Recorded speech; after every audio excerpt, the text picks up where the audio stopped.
July 1974 was unforgettable for Greece. A dictatorship had just fallen. For the first time in 7 years, the way was open again in Greece to parliamentary democracy. And every Greek knew that there was only one man who could deliver it to them. This was Constantine Karamanlis.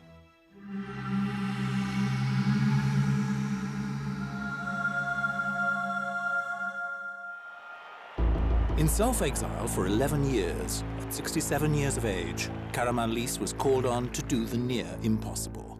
He knew up to which point to go. Ελληνίδες, Έλληνες, αναλαμβάνω την ευθύνη της διακυβερνήσεως της χώρας. Within a few short years, he had built up a strong democracy in Greece and led the country into the then European community.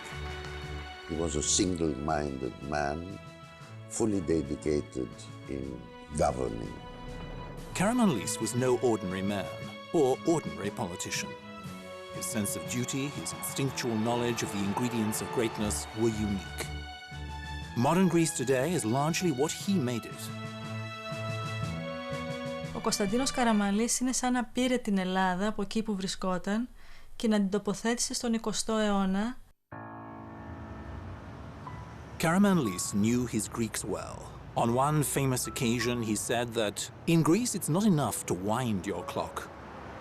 You have to push the hands of the clock along with your fingers." Karamanlis spent a 60-year political career trying to push the hands of the Greek clock forward, to transform the country into a modern European state. Along the way, he became hugely popular with some, hugely unpopular with others, but respected by all.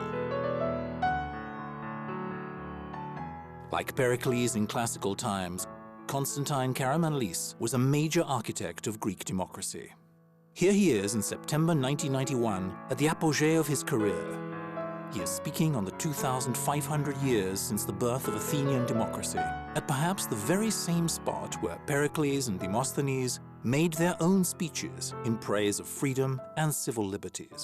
But was Constantine Karamanlis a modern-day Pericles? They both gave their countries a golden age.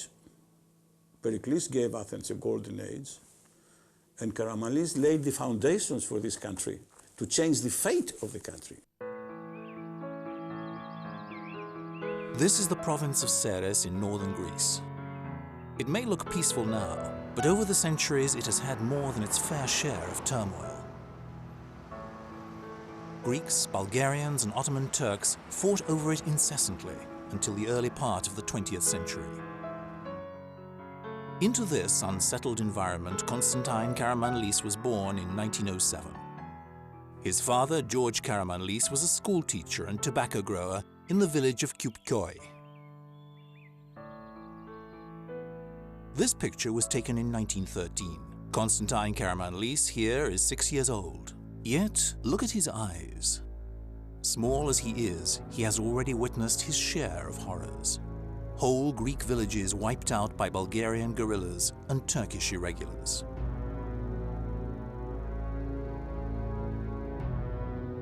These were early tests of courage and manhood.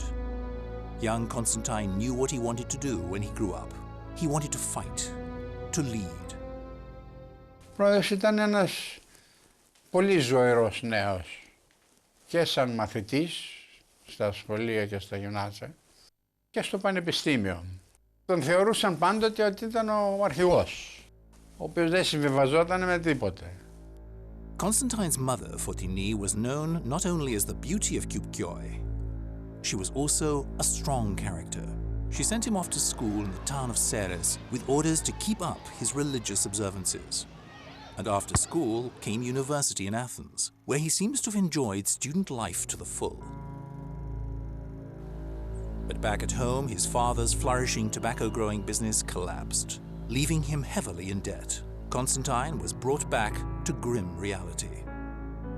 Το 1932 που πέθανε ο πατέρας μας, είχαμε οικονομικά προβλήματα. Όπως άλλωστε το έχει πει και ο πρόεδρος επανειλημμένος, κληρονόμησε ένα πολύ μεγάλο οικονομικό βάρος. While he was a law student, Constantine had made some money as a successful insurance salesman. Everyone in his home district knew him and respected him. Subconsciously, he was laying the groundwork for a political career. With the money he earned, he paid off his father's debts and set up as a fledgling lawyer in the center of Ceres. At the start of the 1930s, Greece's politics were very turbulent. Royalists and Republicans carried on an unceasing nationwide feud. Constantine's father despised politicians, and so he got a rude shock when his young lawyer son walked into the house one day and announced he wanted to enter the viper's nest called politics. His father pleaded, begged him to change his mind. He said, "Constantine, I know you. You have a character. In politics, you have to lie and cheat. I can't see you doing that. It will destroy you." But Constantine was adamant. His father, in desperation, said, "I don't want this plague of politics upon my house." It was one of the last things his father ever said to him, for a few months later he died of typhus. Nonetheless, Constantine entered politics. Αυτός ο άνθρωπος, για να ήταν ευτυχισμένος, και το έλεγε πάντοτε και το πιστεύω, έτσι είναι, έπρεπε να γίνει αγρότης. Αγρότης ήταν ο πατέρας του και έγινε πολιτικός. Και έγινε πολιτικός και είχαμε την τύχη εμείς οι Έλληνες, να πούμε, χάρη στον Καραμανλή, να αλλάξει η τύχη του τόπου μας. Constantine's networking while he was an insurance agent stood him in good stead. In the elections of 1935, he ran for a parliamentary seat with the Populist Party. This was a conservative group that wanted to bring back King George II, who had been in exile for a decade. Constantine won enough votes to find himself, aged 28, in the Greek parliament, one of the youngest members ever. Το γεγονός ότι ο Κωνσταντίνος Καραμανλής κατόρθωσε να εκλεγεί σε νέα ηλικία και μάλιστα σε μια εποχή που δεν ήταν τόσο συνηθισμένο, ειδικότερα για πρόσωπα που δεν προέρχονταν από τις καθιερωμένες πολιτικές οικογένειες, δείχνει ότι εξέπεμπε νέος ήδη μία ακτινοβολία και μία πιστικότητα απέναντι στους συμπολίτες του που του επέτρεψε να έχει ένα τόσο θετικό αποτέλεσμα. Just as it seemed that Karamanlis was setting out on a promising political career, it was abruptly cut short. On the 4th of August 1936, a former general named Liani-Papandreou became dictator of Greece. The young Karamanlis was far too proud to accept to work under a dictatorship, so he returned to his lawyer's practice in Ceres.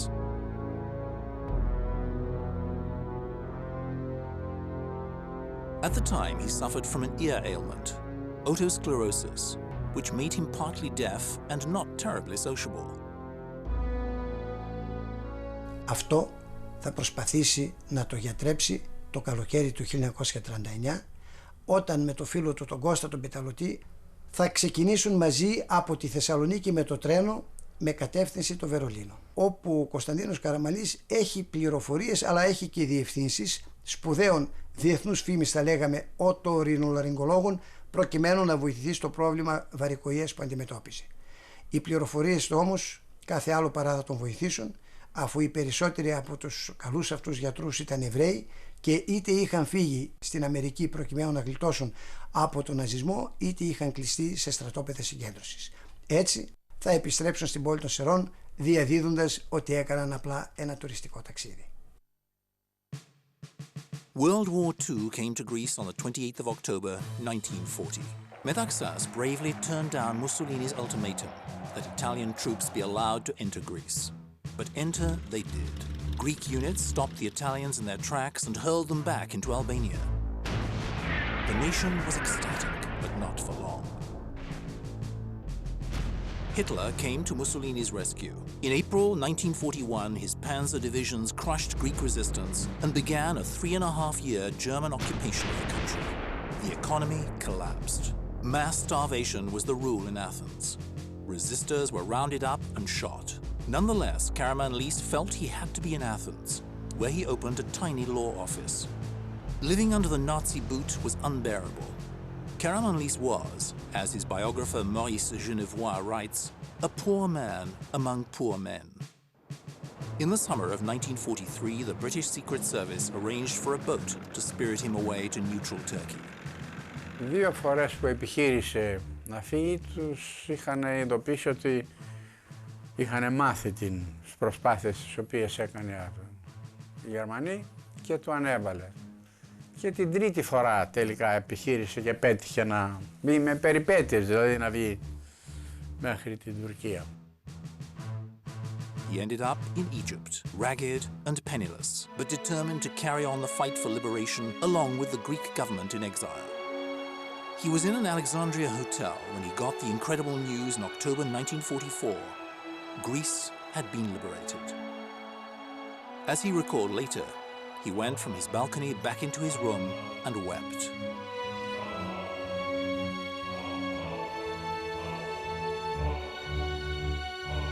But Greece had emerged from a brutal occupation, only to be plunged into an equally brutal civil war. For more than 5 years in the countryside, communists and government forces clashed fiercely. 250,000 people died. Government forces finally triumphed in 1949. Meanwhile, in 1946, Karamanlis was re-elected to his old parliamentary seat of Ceres. Now, nearly 40, he watched helplessly and sadly as the civil war raged and politicians quarreled and schemed. In 1955, Karamanlis was the Minister of Public Works. He was the first statesman to take Greece out of poverty, out of underdevelopment. He put Greece on the way to economic development. In October of that year, the Prime Minister died, and King Paul picked out the most industrious of his cabinet members, the 48-year-old Karamanlis, to be Greece's new Prime Minister. Karamanlis at once set up a new conservative political party, the National Radical Union, known by its Greek acronym ERE, which he held open to young and capable politicians of all stripes.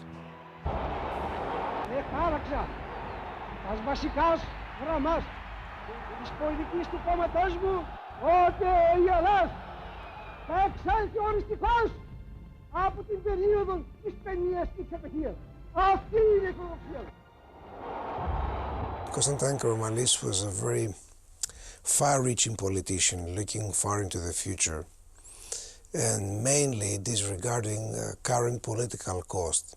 He would evaluate all options very, very carefully. He could balance the pros and the cons.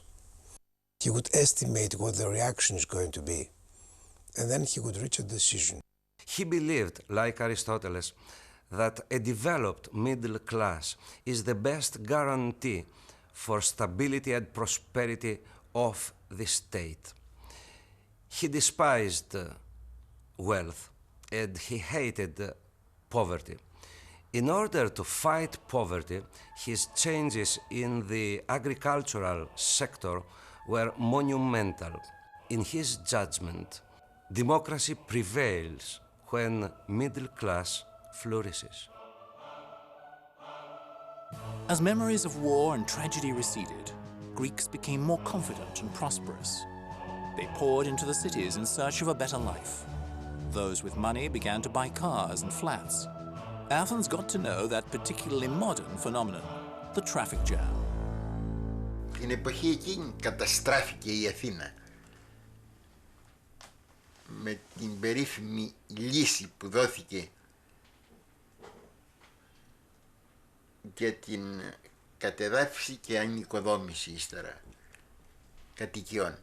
Παράλληλα με τις διαρκείς προσπάθειες για την οικονομική ανόρθωση της χώρας, μπορούμε να παρατηρήσουμε μία άλλη σταθερά στην πολιτική του Κωνσταντίνου Καραμανλή. Ίδρυσε νέους θεσμούς, εκτέλεσε έργα πολιτιστικής υποδομής και ενίσχυσε τις εστίες παραγωγής πολιτιστικού έργου υψηλού επίπεδου και παραδειγματικού χαρακτήρα.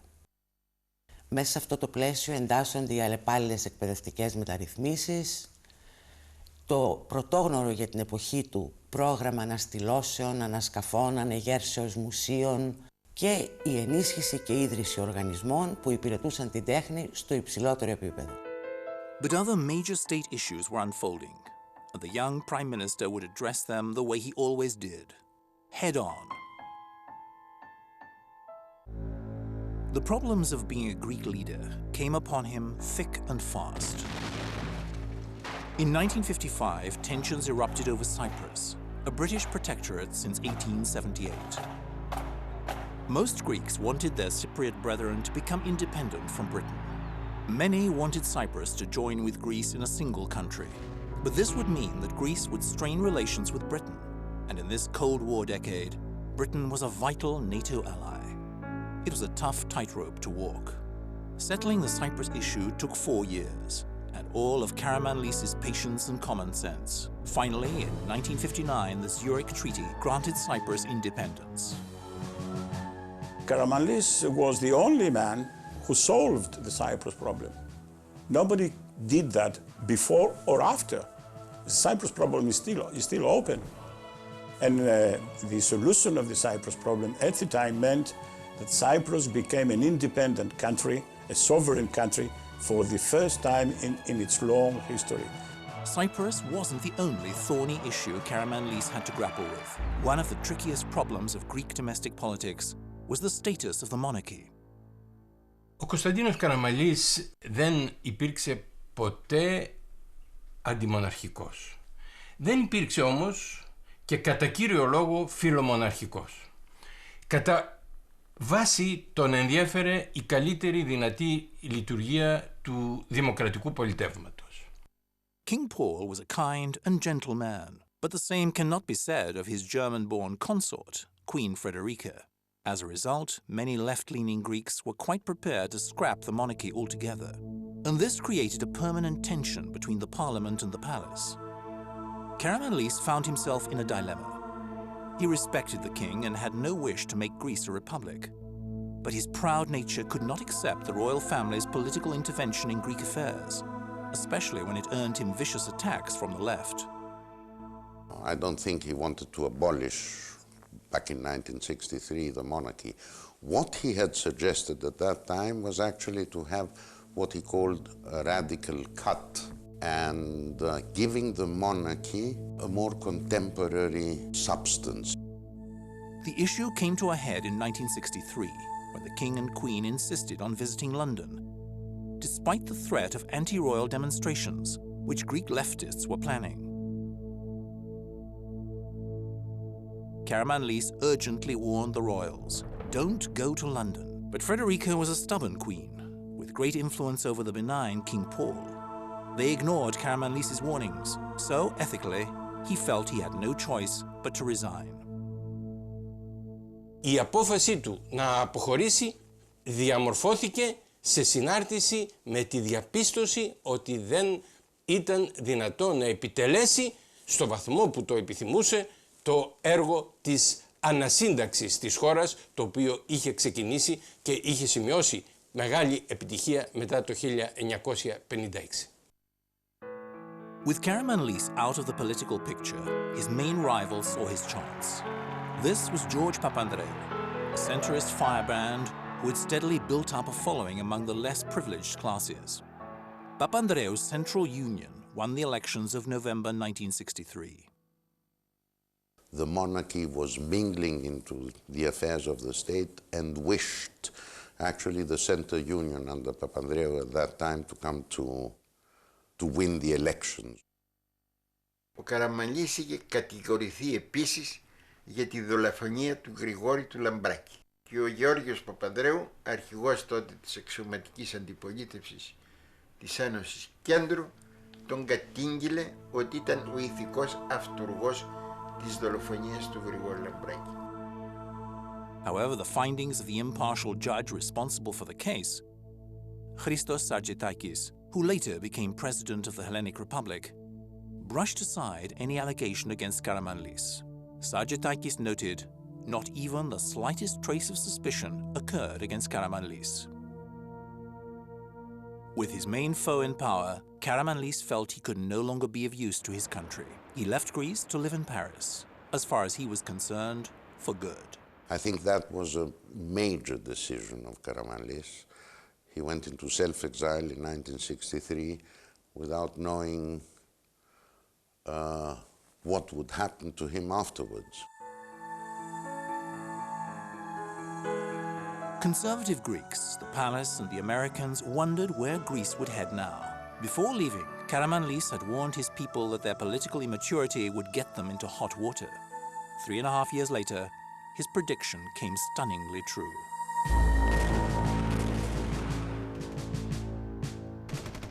On April the 21st, 1967, a group of Greek army officers seized power in a bloodless coup d'etat.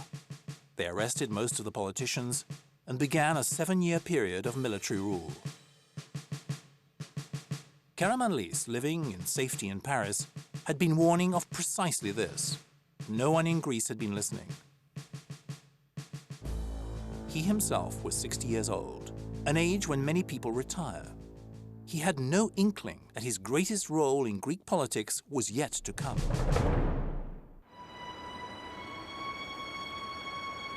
What kind of man was this who had shot quickly to national dominance only to lose it simply because he had an ironclad set of values and pride? He thought his political career was over. He could not have helped wondering whether some of it had been his own fault. He remembered that day long ago when his father had tried to talk him out of a political career. Had his father been right after all? Parfois même, je l'ai vu presque désespéré, me disant « Jamais je ne reverrai mon pays ». Et je lui ai toujours dit « Vous le reverrez, vous reviendrez ». Karamanlis, by his own admission, did not suffer fools gladly. He was blunt, even brutal, when things had to be done. Woe to the minister or official who fell down on the job. Karamanlis would appear just on time. All the ministers would be there about 15 minutes before, all waiting for him standing up. Karamanlis would appear, sit down, everybody else would sit down, and he would start exposing his views.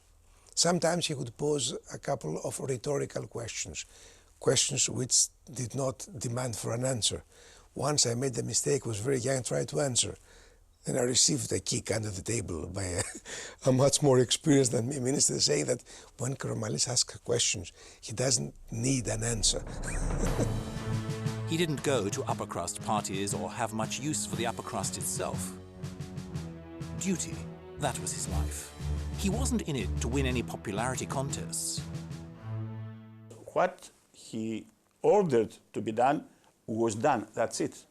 There was no way somebody would disobey him or would be late in doing what he was instructed to do. What he said was law. If he looked at somebody with a strange way or half a smile, they were terrified. These leaders do not exist today anywhere in the world. That kind of leadership is out of fashion now. But at the time, there were strong leaders who were respected, and I would say feared. Karamanlis was one of them. Nobody would dare doubt his word. You know, people, ministers, senior ministers, his friends, long-time friends, would call me and ask me, is he in a good mood so that I can call him? For a person of such a massive ego, Karamanlis had a vanity to go with it. He once told off an official for letting him be photographed from his left profile. His right profile was better, he insisted. As he admitted to his closest associates, even simply saying thank you came hard to him. Δεν ήταν ευτυχισμένος άνθρωπος. Ο ίδιος είχε ομολογήσει στον πατέρα μου ότι θεωρούσε αποτυχημένη την προσωπική του ζωή και άλλωστε είναι η γνωστή ρίση προς τον Κωνσταντίνο Τσάτσο ότι στέγνωσα την ψυχή μου για να μπορέσω να κυβερνήσω.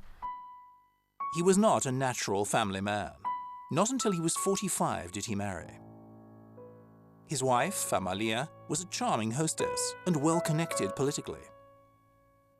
Δεν θα υπήρχε Κωνσταντίνος Καραμανλής εάν δεν υπήρχε η σύζυγός του η Αμαλία. Δεν έκανε τίποτα, δεν φαινόταν πουθενά, αλλά τα είχε όλα έτοιμα. Ήξερε αυτά τα οποία δεν ήξερε ο Καραμανλής. Ήξερε να δεχθεί τους μεγάλους της εποχής, τους βασιλιάδες, τους μεγάλους προέδρους των Ηνωμένων Πολιτειών, ήξερε να τους δεχθεί. Ο Καραμανλής δεν το έκρυβε ο άνθρωπος. Με υπερηφάνεια μάλιστα έλεγε καμιά φορά ότι εγώ είμαι χωριατόπεδο. But according to his biographer, C.M. Woodhouse, an ideal husband he was not. The marriage gradually unraveled. In 1970, they divorced in Paris. Ως προς αυτό, δηλαδή τη βεβαιότητα και την πίκρα ότι η προσωπική του ζωή δεν ήταν ευτυχισμένη, έχω μια προσωπική μου εμπειρία εμέσως.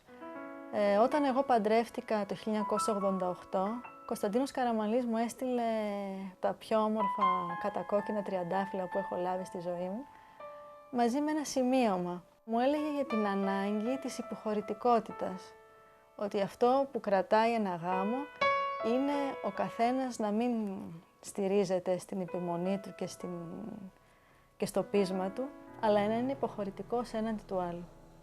Θυμάμαι λοιπόν σε κάθε γιορτή μου, σε κάθε μέρα γενεθλίων μου, πάντα λάβαινα μια καταπληκτική ανθοδέσμη με μια πάρα πολύ ευγενική κάρτα με την υπογραφή Κωνσταντίνος Καραμανλής. Κάποτε λοιπόν, σε μια συνάντηση που είχαν οι δυο τους, ο Ανδρέας επέστρεψε στο Μαξίμου περιχαρής, λέγοντάς μου «Δήμητρα, 20 λεπτά ο Καραμανλής μου μιλούσε για σένα». Το τι σημαντικό ρόλο παίζουν οι γυναίκες των πολιτικών για την δημόσια εικόνα τους. Very few people knew that Karamanlis was imposing enormous self-discipline on himself at this time. Underneath the hard exterior, he was a very sensitive, even sentimental man. In 1966, he wrote to a political associate, "You call me a lonely man, and you are not wrong. This was useful in politics because it removed weaknesses. But now my life is depressive because my loneliness leaves me without friends. And now that I need them, it's too late to change my character." Ήταν ένας άνθρωπος που δεν επέτρεπε ποτέ στον εαυτό του να σκύβει, να καμπουριάζει, να βάζει το ένα πόδι πάνω στο άλλο, να πιάνει τα μαλλιά του, όλες αυτές τις καθημερινές κινήσεις που κάνουμε όλοι και που αφαιρούν από τη στιβαρότητα, δεν χασμουριόταν, δεν γέλαγε βροντερά. Ήταν ένας πολύ συγκρατημένος άνθρωπος. He no doubt remembered the time when a group of archaeologists came to him, ecstatic over their discovery of the navel of the earth of Delphi, the site of the ancient oracle. Karamanlis had been unimpressed.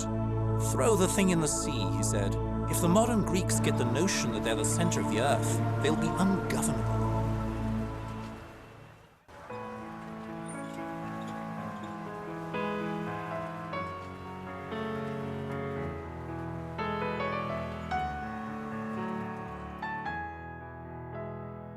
Ensconced in a spacious penthouse flat on the boulevard de Montmorency in the posh 16th arrondissement, he had a reflective view of the Bois de Boulogne. He would often stroll along its paths and by the lakes. Μείναμε 11,5 χρόνια εκεί με τις βαλίτσες πίσω από την πόρτα, γιατί περιμένουμε κάθε μέρα να φύγουμε. Υπήρξαν δύσκολα χρόνια. Βέβαια, ο πρόεδρος είχε συνεχώς να παρακολουθεί τον ελληνικό τύπο, να παρακολουθεί τα καμώματα του τόπου όλα. Δεχόταν φίλους πολιτικούς και τα αδέρφια του τακτικά. What he did in Paris was closely follow Greek affairs and study politics and philosophy. Στη Γαλλία είδε πως μέσα στο πλαίσιο της δημοκρατίας διεξάγεται ο ανταγωνισμός των κομμάτων και ο ανταγωνισμός των τάξεων. Και είδε ότι εκεί υπήρχε ένας διαφορετικός τρόπος από την άσκηση βίας επάνω στους αντιπάλους. He was open to different ideas. He saw the rise of Eurocommunism at that time. He saw the 68 riots in France, the liberalization of Europe more or less. So all that really registered with him. Here he came to the conclusion that the Greeks love manufacturing idols, just to have the pleasure of knocking them down. Quoting Plato, he would say that when a people get too much freedom, it becomes a slave to it, and tyranny follows. His own country lay under dictatorship. That is, until July 1974, when Karamanlis suddenly found that his political career was far from over.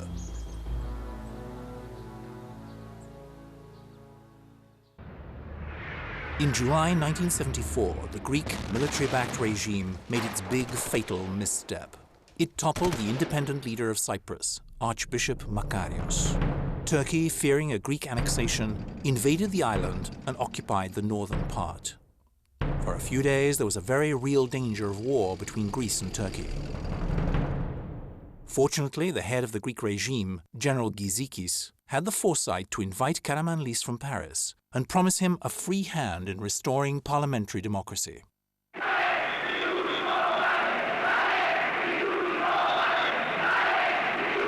Oh, vous savez, quand on l'a appelé d'Athènes, quand un des colonels l'a appelé en lui disant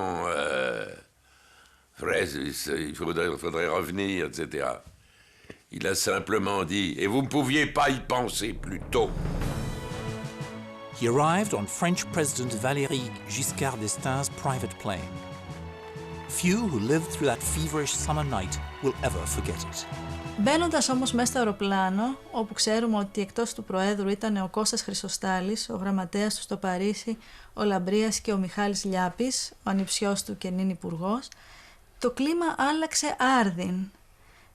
Δεν ήταν καθόλου ζωηρό, η αγωνία δεν εκφραζόταν καθόλου δυναμικά.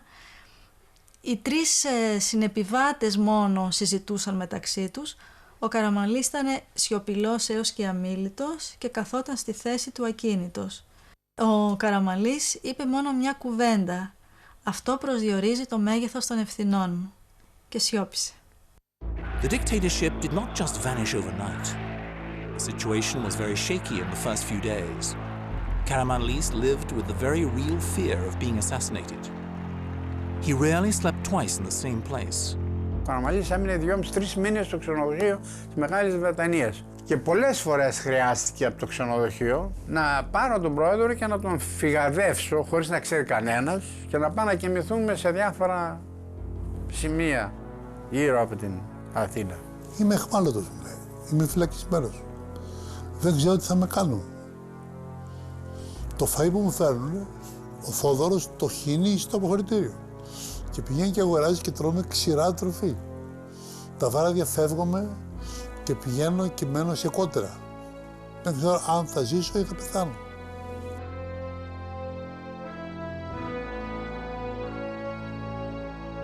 He was now 67 years old and faced with the toughest job yet, rebuilding democracy. And not only that, he had to avoid war with Turkey, which was busy carving out its own conquered portion of northern Cyprus. In Greece's first free elections in almost a decade, Karamanlis's newly forged Conservative Party New Democracy gained 54% of the vote. Οι συμφιλίωσεις λαού και στρατού αποτελούν εθνική επιταγή. In 1974, what he did was actually to turn a major page in Greek history. But before he could do much, an old running sore had to be healed, the issue of the Greek monarchy. A plebiscite in November 1974 settled the issue. 2/3 of Greeks voted for a republic. Εμφανίζεται σήμερα ενώπιον μιας νέας εθνικής αντιπροσωπείας. Karamanlis moved quickly.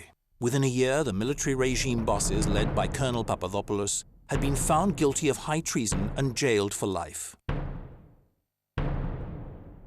For the first time in 40 years, the Communist Party was legalized, a risky move that only someone with Karamanlis's immense stature could pull off. He, for example, one of his very first acts was to legalize the Communist Party. And I think that he was extremely shrewd, there's no doubt about it. And I think he did it out of shrewdness because he realized that the communists would do much less harm within the system than out of the system. So that's why he legalized them immediately. Karamanlis showed his mettle in foreign policy by pulling Greece out of NATO's military structure to protest the Turkish occupation of northern Cyprus. Under immense pressure from Greek public opinion, he could hardly do otherwise. But he had other plans as well. Since as early as 1962, Karamanlis's ambition was to get Greece into the European community as a full member. Κύριε Βουλευτέ, η ένταξη στις χώρες μας στην Ευρωπαϊκή Κοινότητα θα αποτελέσει το μεγαλύτερο σταθμό στην ιστορία της σύγχρονης Ελλάδας και θα επηρεάσει βαθύτατα το μέλλον του λαού. Through the late 1970s, as the country's economy matured, the prospect got closer, until in 1981, the long-awaited moment arrived. Greece became EC member number 10. So how did he do it? He did it by the strength of his personality, the conviction of his personality, through two European statesmen. He provided a smooth transition from dictatorship to democracy, quite an achievement, internationally recognized, and he gave this country the foundations of a stable democratic government, which we never had.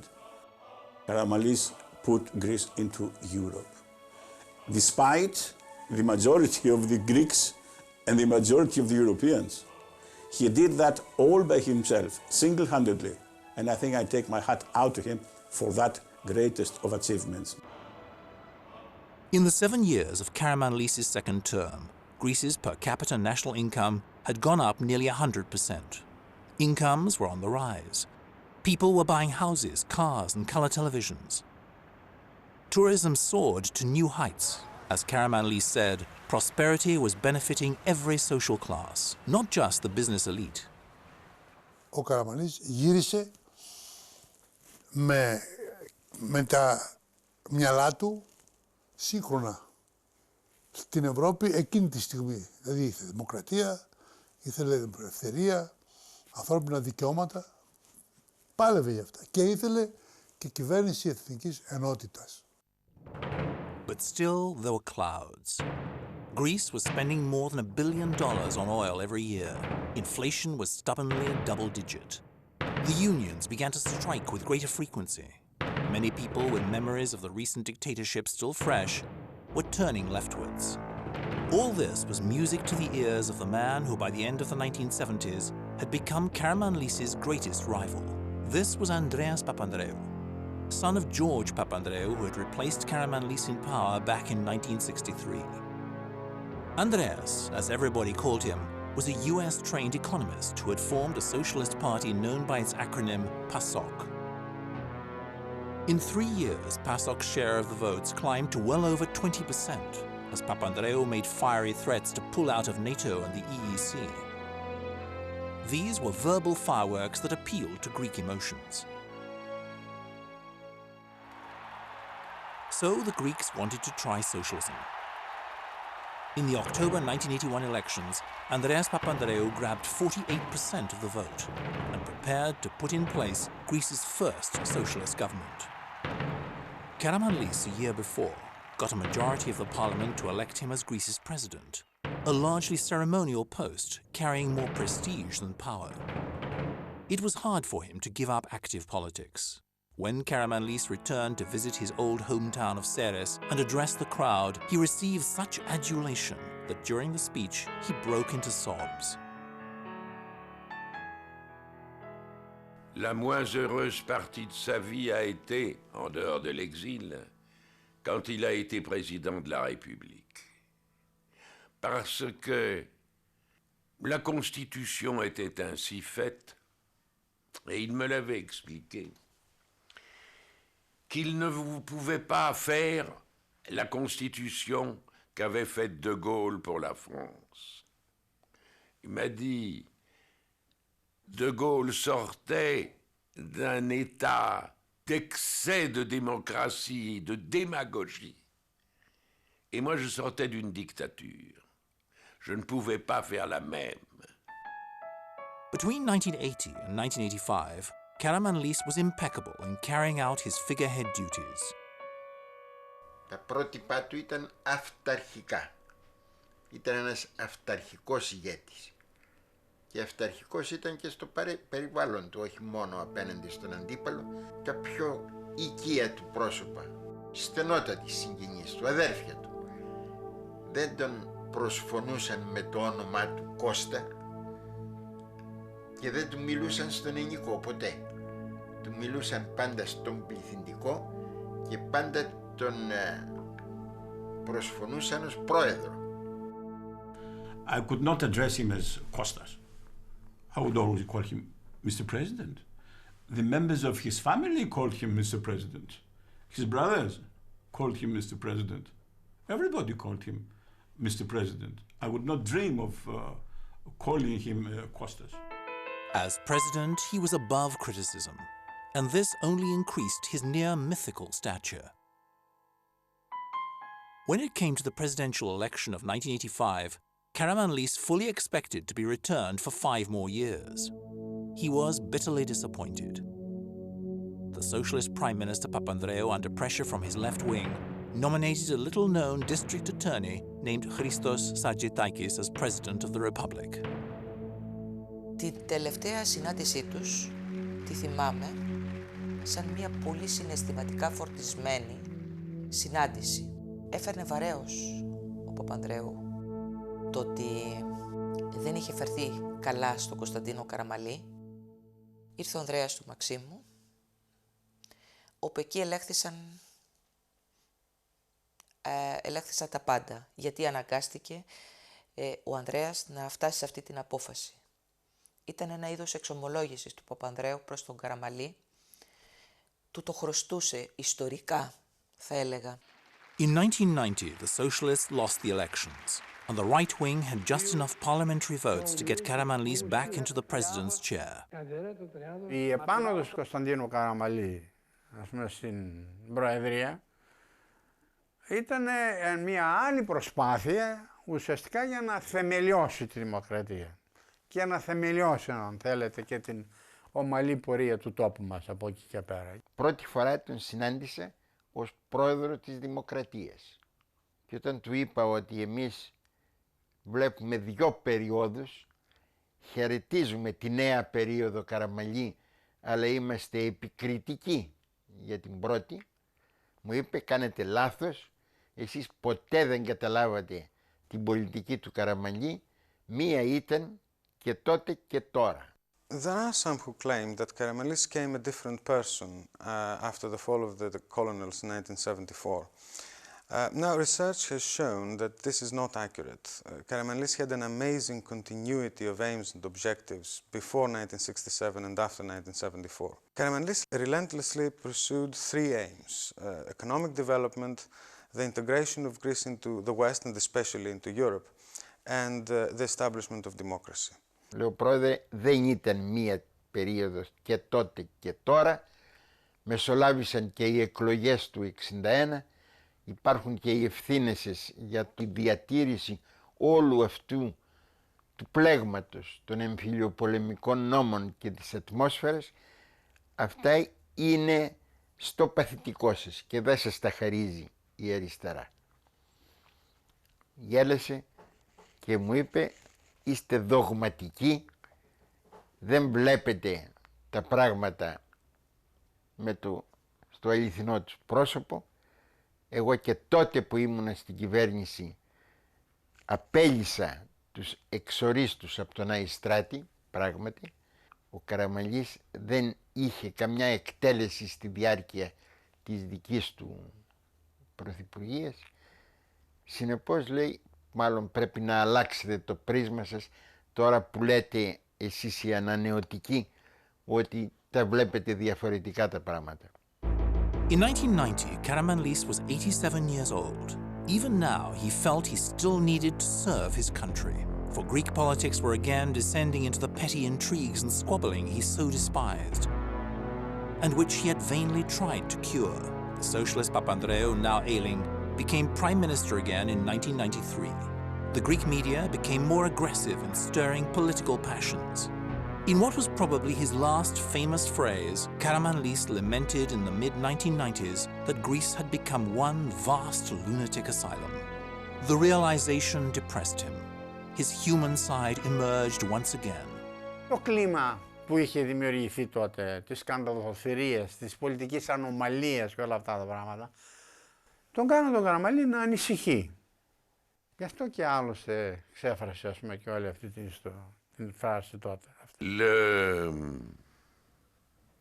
On me rappelle la première fois que je suis retourné en 1974, très peu de temps après son retour.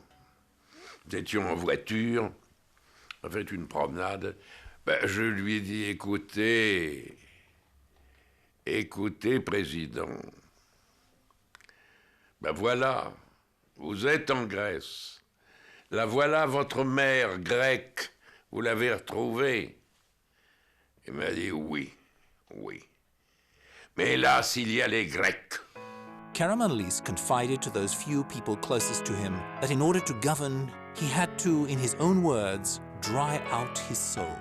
Να μεταφέρω στον ελληνικό λαό την αγάπη μου, την ευγνωμοσύνη μου, τότε με έδωσε τη δυνατότητα να ταυτίσω δηλαδή τη ζωή μου με τη δική του τη ζωή, τη ζωή του λαού μου. Many thought him a hard and emotionless man. They were wrong. Governing impartially, with iron justice, did not make him happy. But he knew that in Greece displays of emotion indicate weakness, and he could never afford to show that. He had a tremendously developed political instinct. He knew up to which point to go. I remember once an editor of a Greek newspaper asked him, and I was present, he said to him that, you know, Mr. President, you are very like Eleftherios Venizelos. But Eleftherios Venizelos was kicked out from the political scene, and half the Greek society was accusing him. With you, everybody is supporting you. And Karamanlis smiled and said, you know why? He said, why? Because I know up to which point to push. Venizelos was going beyond the limits. He was pushing as hard as he could. This is why.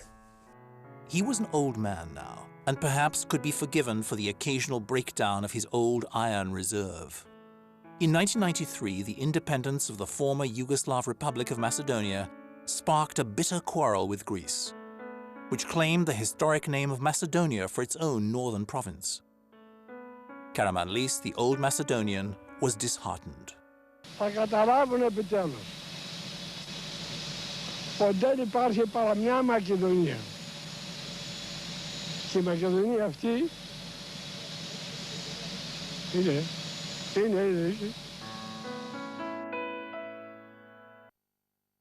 In 1995, after 2 presidential terms, Karamanlis had to step down. He retired to his golf course and his privacy, leaving the vast lunatic asylum, as he called it, to take care of itself. Then, one day, just after Easter 1998, the news flashed across the nation's screens. Karamanlis was in hospital. Τις μέρες που μείναμε αυτές γύρω στις μια εβδομάδα και είχαμε μια σουίτα εκεί στο νοσοκομείο, το οποίο έμενα εγώ μαζί του εκεί, κοιμόμουν και έμενα. Τον πρόδωσε η καρδιά του μετά από μια εβδομάδα. Και μάλιστα τη νύχτα κατά τη 1 η ώρα άκουσα τον γιατρό που έλεγε «Πρόεδρε, ξύπνησα, εγώ σηκώθηκα». Και εκείνη τη στιγμή είχε ο πρόεδρος πάθει ένα πρόβλημα με την καρδιά του. Τον πήραμε, τον πήγαν στην εντατική, ειδοποίησα τα αδέρφια του αμέσως τον Αχιλλέα ή τον Αλέκο. Τον πήγαν στην εντατική και έκτοτε σιγά σιγά σε μια εβδομάδα έσβησε. In the early hours of the 23rd of April 1998, he passed away. Yet even in death, Karamanlis proved himself not of the common run of men. Instead of being buried in the prestigious First Cemetery, like all other prominent Greeks, he wished to be laid to rest on a high point of the leafy suburb of Philothei, in the grounds of the Karamanlis Foundation, which he'd set up to preserve his heritage. And so he was. Ο Κωνσταντίνος Καραμανλής είναι σαν να πήρε την Ελλάδα από εκεί που βρισκόταν και να την τοποθέτησε στον 20ο αιώνα και μάλιστα με μία κίνηση που για μένα έχει πολύ μεγάλη σημασία και πολύ μεγάλες δυσκολίες, χωρίς να κολακεύει καθόλου το λαό της. And he had the rare privilege in this country to see his work recognized and respected by almost everybody, friend and foe. Και οι Έλληνες, χάρη στον Καραμανλή, αλλάξανε την τύχη τους. Ο Καραμανλής έφυγε δικαιωμένος. Δηλαδή πέθανε όταν πλέον είχε αναγνωριστεί το έργο του και από τους αντιπάλους του όλους. C'était un très grand homme, vous savez. Un des hommes que j'ai le plus admiré. J'ai connu beaucoup d'hommes d'État, beaucoup de chefs d'État, dans mon existence. Ça commence à Churchill et à De Gaulle. Alors j'ai des points de comparaison. J'ai toujours dit que Karamanlis était le De Gaulle grec. Somebody once asked Karamanlis how he compared himself to previous famous Greek statesmen, how, in a word, he'd become great. He replied that he wasn't so great himself. He just hadn't made as many mistakes as the others had. History will surely judge that he was too modest.